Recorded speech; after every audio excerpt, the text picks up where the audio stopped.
All right. Okay. Good evening, everyone. Are you guys ready to listen the last speaker of this wonderful conference? Yes? I didn't hear it. Okay. I am truly honored to be here in Göttingen and also so lucky to be the last speaker of this symposium. So I take this opportunity to thank our beautiful, wonderful, handsome, these two guys. Give them one more big round of applause. Also, all the people behind them, all the coordinators running the show, also we have to thank them as well. So thank you so much again. So these are my disclosures. Except AstraZeneca, I have nothing to do with my today's talk. The only disclosure I have is AstraZeneca, that they directly supported some of my work today's talk. So also I would like to acknowledge and also recognize Dr. Hans-Peter Fosbeck. He introduced to me the field of hypertrophic cardiomyopathy right here in Germany. He thought through, I learned, I spent 4 years with him, including my PhD and first postdoctoral training. He's not anymore with us, but I'm really thankful to him, all his mentorship and support. So hypertrophic cardiomyopathy, we all know it's a genetic heart disease linked to develop unexplained left ventricular hypertrophy. It could be symmetric or asymmetric, and mostly it involves diastolic dysfunction, that is impaired relaxation. Muscle cannot properly relax. However, the disease or the process is heterogeneous. Within a family, not everyone having the same level of disease outcome. But the most striking point is hypertrophic cardiomyopathy is the most common cause for sudden cardiac death. If you look at all other causes, this is one of the most common, 1/3 at least. And also the prevalence is higher than before we expected. So 20 years ago it was proposed like 1 in 500 could develop hypertrophic cardiomyopathy, but today's data clearly say that 1 in 200. It almost like 15 to 20 million people worldwide could have hypertrophic cardiomyopathy disease. So that's why we have to study, we have to understand the mechanism of the disease development. It is called the disease of the sarcomere because most of the genes, the mutations that involve in developing hypertrophic cardiomyopathy are myofilament proteins. And importantly, in one of the myofilament protein is myosin binding protein C, and which has the highest number of mutations, almost representing 40% of all hypertrophic cardiomyopathy mutations. And also, interestingly, within myosin binding protein C, 85% are truncations. So there are a couple of mechanisms to understand why and how haploinsufficiency and poison polypeptide are those two potential mechanisms. So this is for all the PhD students and graduate students and postdoc, those are here in this room. You can see I started this project when I was a graduate student from India and then supported through the Indo-German exchange program. So I came to the Max Planck Institute in Bad Nauheim to do all the genetic analysis, and then I continued as a postdoctoral fellow. The goal of my PhD work was to look for genetic mutations in Indian families with hypertrophic cardiomyopathy. Specifically, I was focusing on myosin binding protein C and myosin heavy chain. So this was my first family I discovered in the proband, a 25 base pair deletion mutation in myosin binding protein C directly linked to the development of hypertrophic cardiomyopathy. So I closed the study by saying that it localized in the branch point of exon 33. This is an important one to understand the mechanism. Because it located in the branch point, it could cause exon skipping, exon 33 skipping. So the stop codon, the wild type, can move further into 3' untranslated region, resulting that we are losing almost like 65 amino acid and then gaining 58 novel amino acid. So the N-terminal region, the C-terminus, C10 domain of the myosin-binding protein C is completely modified. So that's kind of the mechanism we kind of proposed early on using the in vitro system. So this is an exon skipping using the trapping assay using CAS and the neonatal cardiomyocytes, comparing to the control. We have the wild type, whereas we have the 25 base pair deletion. Clearly, they show that the presence of exon skipping. So that's kind of proposed mechanism we showed in our first paper. Then we followed the study. We had a paper in Nature Genetic in 2009, and we used biopsies from mutation carriers, and we looked for the mRNA, and we also determined the presence of exon-skipped mRNA from these biopsies.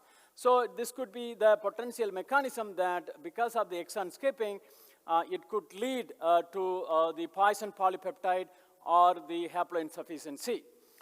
So based on our last 10 years of work in the United States, you can see the distribution of this particular variant. So the samples that we used in the States are 100% from South Asian descendants. People immigrated from South Asian countries, including Pakistan, India, Sri Lanka, and so on. We got 6% were positive. So this work was done in collaboration with Dr. McNally and then Megan Roy Buckelwich. So in this study, we showed that there are 100 million people can carry the variant, and also 99% are incomplete penetrance. So people walk in the street with this variant, but if you do their echo or studies, baseline echo, you don't see the phenotype. So what we did in the last 2 years at University of Cincinnati Medical Center, we unbiased and then blindly recruited subject, general population, carrying the variant, brought them to the hospital where we did the stress echo to look for presence of any diastolic dysfunction or cardiac dysfunctions. Just before the COVID, we had to stop the study because the hospital system introduced the mask, so it was impossible to control the study. So in this study, we included 10 non-carriers and 10 carriers, and then we performed the study. You can see that very clearly there is a difference between non-carriers and carriers when they perform the bicycle test. So the question we asked was, if you express the mutant protein or the mutant mRNA is present, will it enough to cause hypertrophic cardiomyopathy? So Dietrich Kuster, my former postdoc, he used both in vitro and in vivo model, overexpressed the mutant protein without exon 33 and showed that just expression of the mutant protein is sufficient to cause hypertrophic cardiomyopathy phenotype. So the question is, in reality, you don't know how this exon skipping happening or how much exon skipping or what is the mechanism of exon skipping. So in collaboration with us, AstraZeneca generated this humanized mouse model because the intron of mouse and intron of human are completely different. So you can't really have a knock-in into the mouse. So you have to really replace the entire intron. So what we have is, we have two different models. One is the humanized wild type intron 32, completely replaced the mouse intron 32. And then the second one is with 25 base pair deletion. So we have these two different models. We can able to study the exon skipping mechanism as well as at what condition the exon skipping really happening. So the baseline characterization, we did not see any functional phenotype. Comparing these 4 groups, we have the wild type intronic 32, homozygous, heterozygous, and homozygous, completely normal. The phenotype, the heart rate, body weight also was normal, and there is no fibrosis was determined. However, when we isolated single cardiomyocytes from these heart, we were able to see there is a reduction in contractility as well as impairment in relaxation as well as differences in calcium transients. So this is kind of striking to us.